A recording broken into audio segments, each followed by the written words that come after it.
In the windswept hills of Vermont, during the middle of the 19th century, there lived a family whose story would one day echo far beyond the boundaries of their small farming community. The Bartletts were ordinary people by every possible measure. Ezra Bartlett, a hard-working farmer, and his wife Martha, known for her quiet resilience, lived a life shaped by the demands of the land and the harsh rhythm of the seasons. Their world was small: fields, barns, the nearby church, and a close circle of neighbors. But it was steady, predictable, and rooted in tradition. That sense of order began to unravel in the winter of 1850s, when a blizzard, unlike any in living memory, swept across the region. For most families, the storm was a battle for warmth and survival. For the Bartletts, it marked the beginning of one of the strangest and most unsettling mysteries ever whispered about in the hills of New England. The Bartletts had 3 sons, Jeremiah, Josiah, and Jonas, triplets, a rarity in those days, and a source of both fascination and admiration in the community. Though bound by their birth, the boys had grown into distinct individuals. Jeremiah was the leader, outspoken and bold. Josiah, the thinker, curious about books and knowledge. Jonas, the dreamer, gifted with a hand for sketching and a gentle disposition. To neighbors, they were 3 unique lights shining within the same household, bound by affection, but clearly separate in spirit. But in January of that year, all of that individuality would be swallowed by a single, chilling event. On the morning after the storm reached its height, the Bartlett parents entered their son's bedroom and found the beds empty.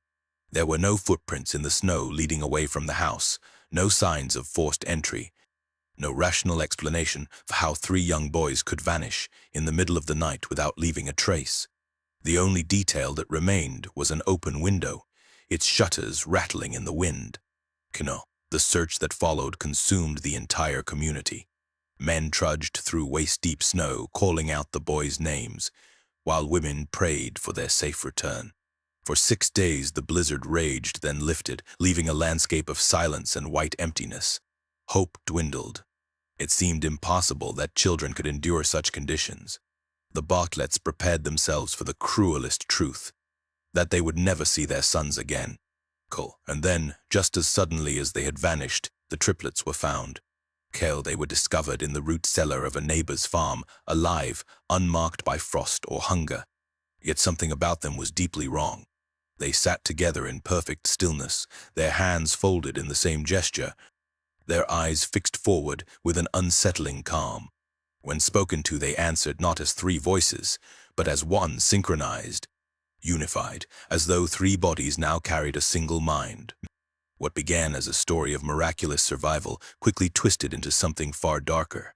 The boys no longer displayed the quirks and passions that once defined them.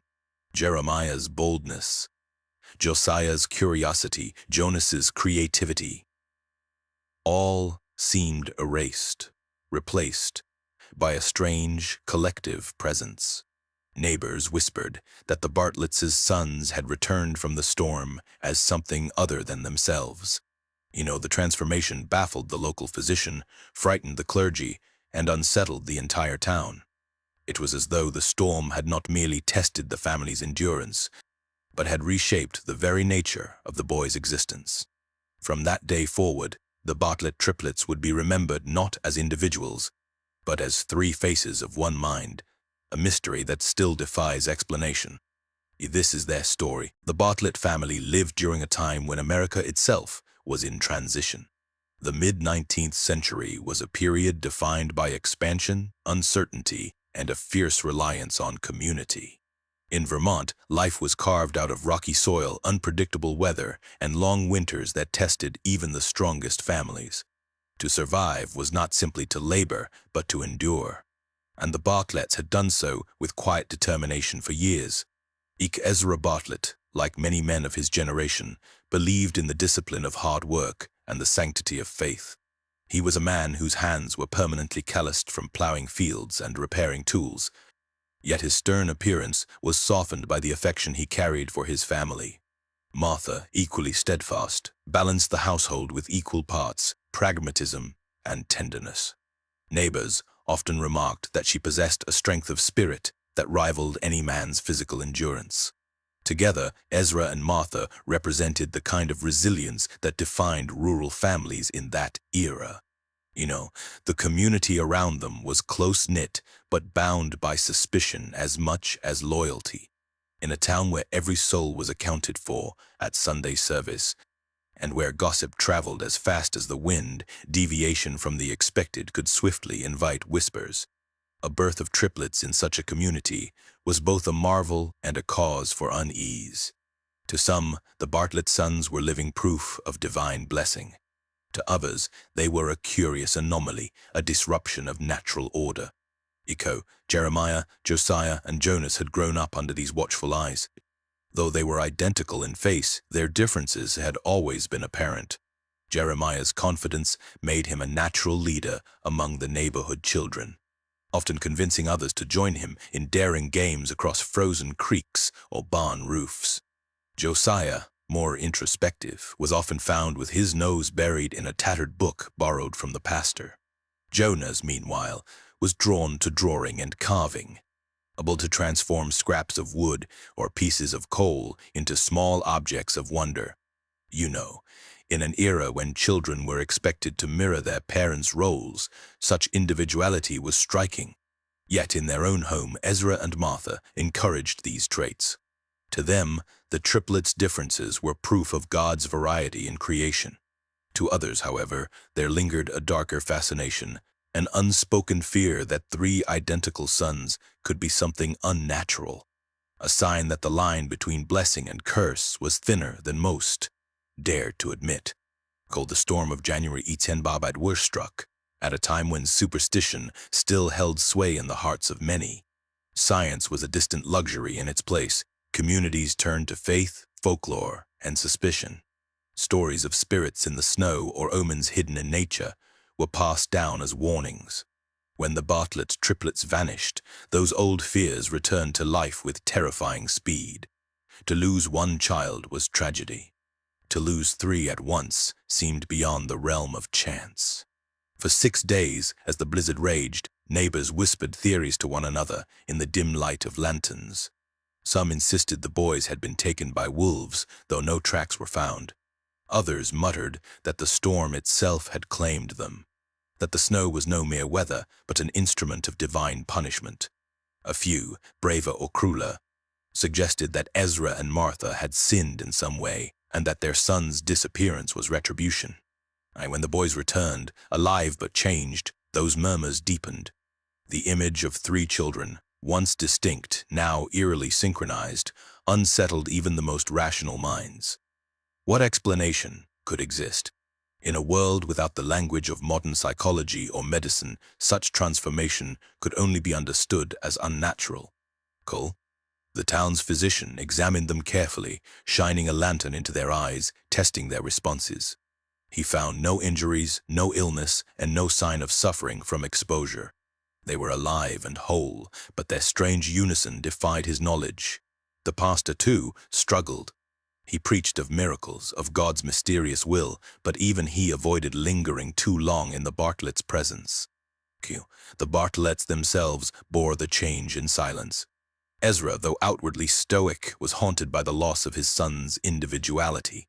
Martha, torn between relief and dread, could not shake the memory of finding them in that cellar, sitting in perfect stillness, as though waiting.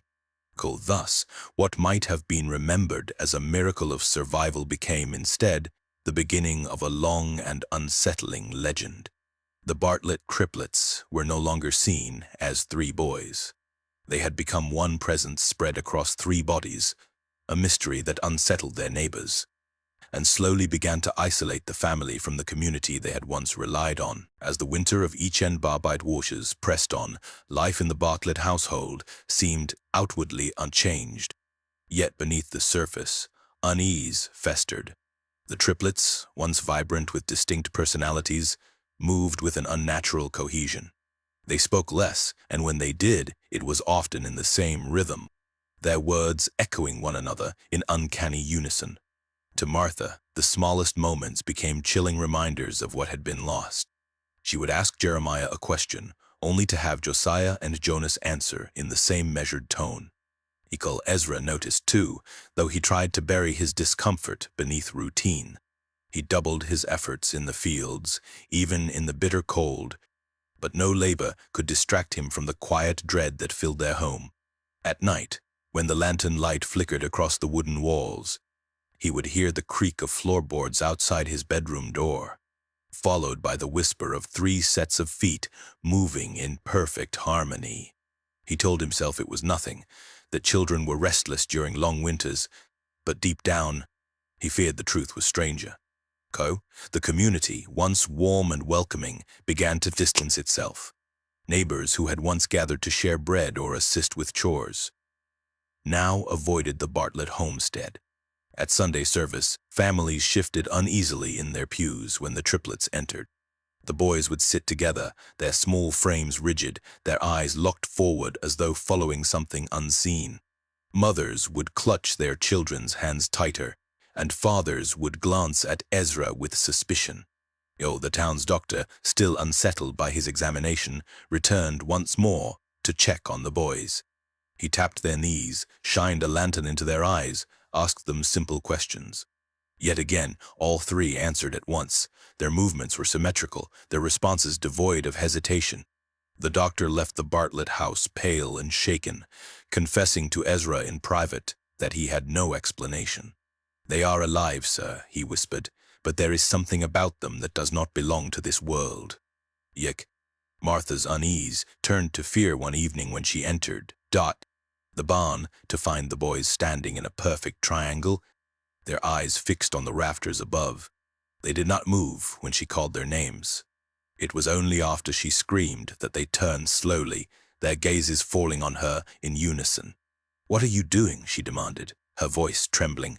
In the same calm voice, all 3 replied, "Waiting." Rumors spread faster than the wind. Children who had once played with the triplets now refused to go near them. A farmer claimed to have seen them walking into the woods together long after dark, their lantern unlit, their path unwavering. Another swore he heard them speaking in whispers that did not sound like children's voices. Each tale fed the growing suspicion that the Bartletts harbored something unnatural, something that should not remain among them. Ezra and Martha found themselves increasingly isolated. Invitations to gatherings stopped arriving. Offers of assistance vanished.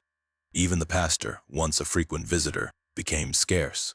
He preached sermons about vigilance, about resisting temptation, his eyes flickering toward the Bartlett pew without ever naming them.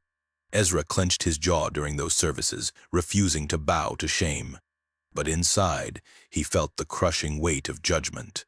The triplets themselves did not resist this isolation. They seemed indifferent, even detached from the world around them. They no longer sought out play or laughter. Instead, they spent long hours together in silence, their heads tilted as though listening to something inaudible. Martha would sometimes find them seated at the kitchen table, hands folded, staring at the wall. Other times, she caught them whispering to one another, their words too faint to decipher, but their tones filled with a strange gravity that no child should possess. It was during one of these moments that Ezra's fear finally broke through his silence. Late one night, he confronted Martha in the dim glow of their bedroom lantern. "They are not the same," he muttered, his voice low and hoarse. "Those boys, our boys, they brought something back from that storm." Martha, weary and trembling, tried to deny it, but tears betrayed her. She too had seen the change.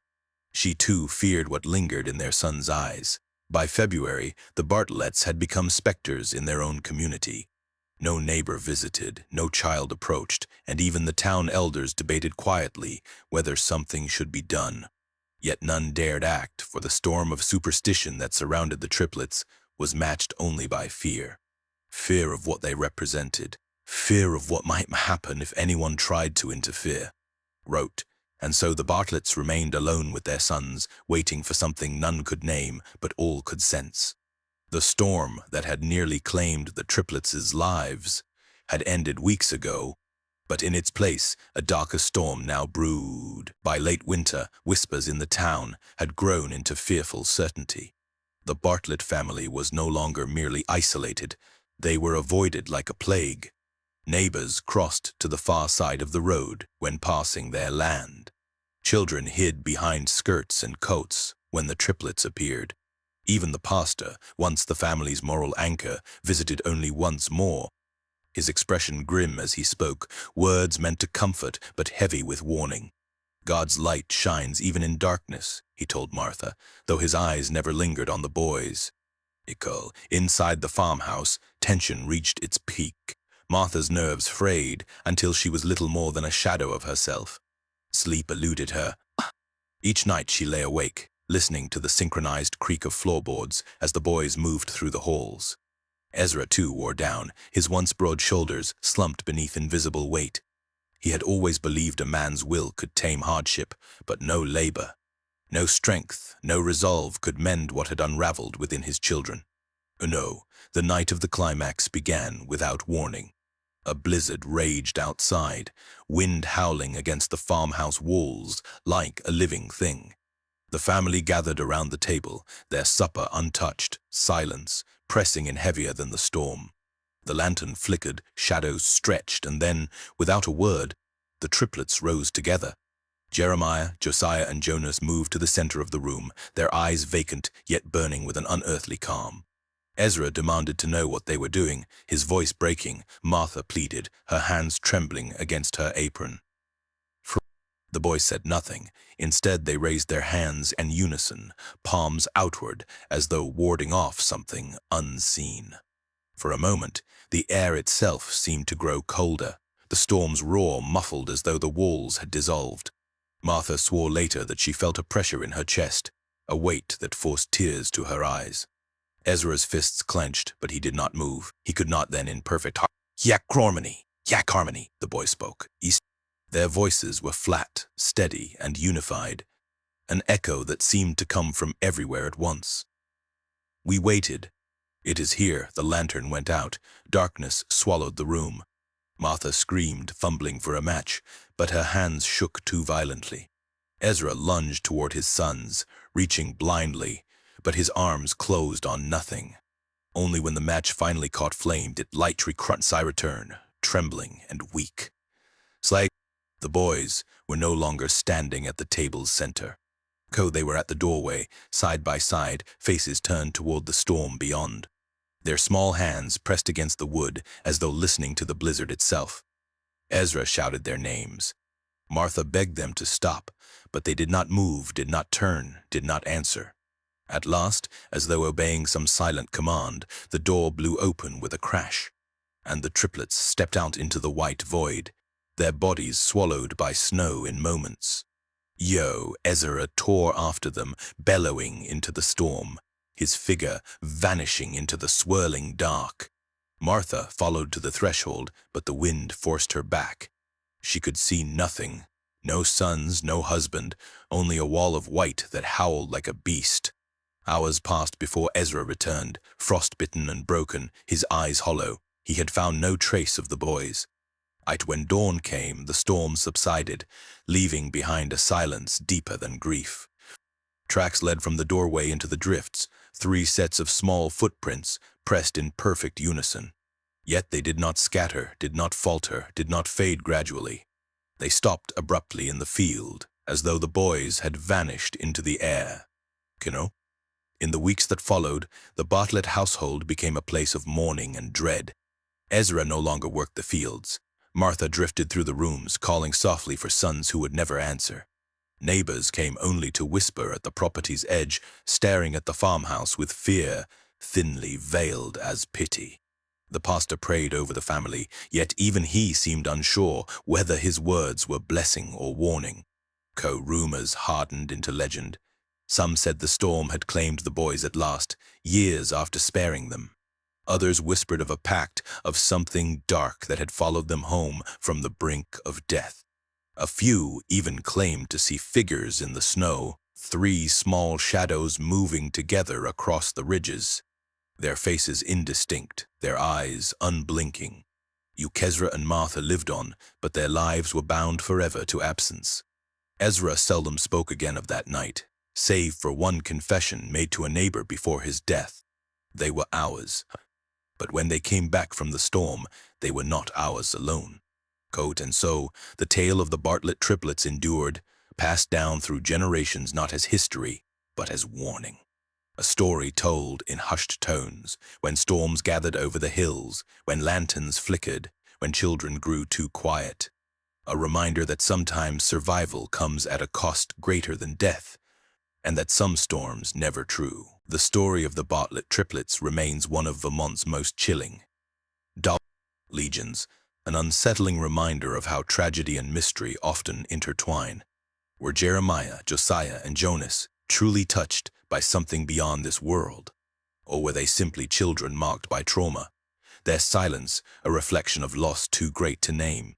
No one can say for certain. What endures is the weight of their disappearance, and the shadow it left on all who knew them. Some tales survive not because they are explained, but because they remain unexplained. And this, perhaps, is what keeps the Bartlett legend alive, a story whispered through generations. A warning passed down whenever the wind begins to howl and the jockin' snow falls too heavily to see what waits beyond the door. Kids, if this story left you unsettled or made you think about the mysteries families sometimes hide, then I invite you to stay with us. Subscribe to this channel for more true legends and chilling accounts from the past. Share this story with those who believe history holds more than facts, and leave a comment with your own thoughts. What do you think really happened to the Bartlett Triplets? No, because some questions demand to be asked, even if the answers are never found.